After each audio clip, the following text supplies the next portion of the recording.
It started with a look, no words, just eye contact. He stood at the edge of the parking lot, shirt soaked, arms folded, black hoodie clinging to his chest, and the storm dancing in his eyes. I stood under the tiny shelter outside my apartment, fumbling with my keys, when our eyes walked again. Seconds passed. The rain grew louder, but we just stared. He crossed the street slowly, each step deliberate, boots splashing in puddles, the kind of walk that says, "I'm not asking permission." He didn't introduce himself, didn't smile, didn't explain why he was here. He just kissed me, hard, wet, like he'd been waiting all day to taste me. Rain trickled down our faces, mixing with breath and spit and something else, a quiet desperation. He pushed me against the wall, my back cold against the brick, his lips warm, his body even warmer. His hand slid up my shirt.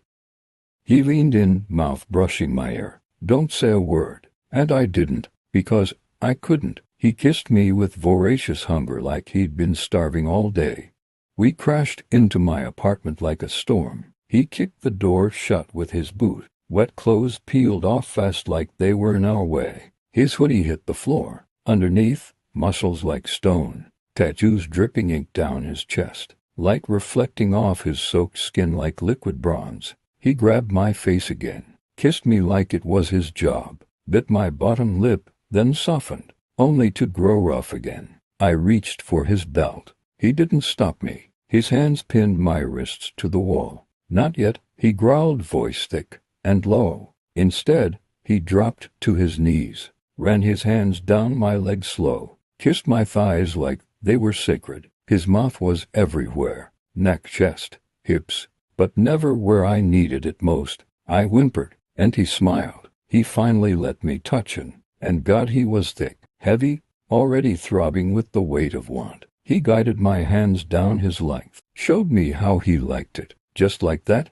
he whispered, his breath hot on my neck, his hips pressed into mine. He slid in between my thighs, rubbing his length up and down, teasing my entrance, rubbing our bodies together with slow, deep friction, until I was panting. And then, he entered. No warning, just a groan, and stretch, and fire. But damn, did it feel good.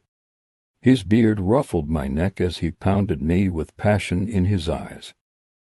My hands clawed at his back. His pace grew hungry, urgent. Our sweat replaced the rain. My moans echoed off the walls. He wrapped his arm around my throat lightly, just enough to hold me there. I looked up. Rain still tapped the windows, but inside, it was thunder. "I'm close," I gasped. He didn't speak. He just pushed harder, grunting in time with every thrust, every clap of skin, every slap of need against what I came first, exploded. He watched me, eyes on my face the entire time. That made him finish. Not the rhythm, not the tightness, but me falling apart under him. Afterwards, he didn't speak. He just collapsed beside me, our bodies tangled on damp sheets, rain still singing against the windows. Still, not a word, until he finally looked over, kissed my temple, and whispered, "Same time tomorrow, your apartment."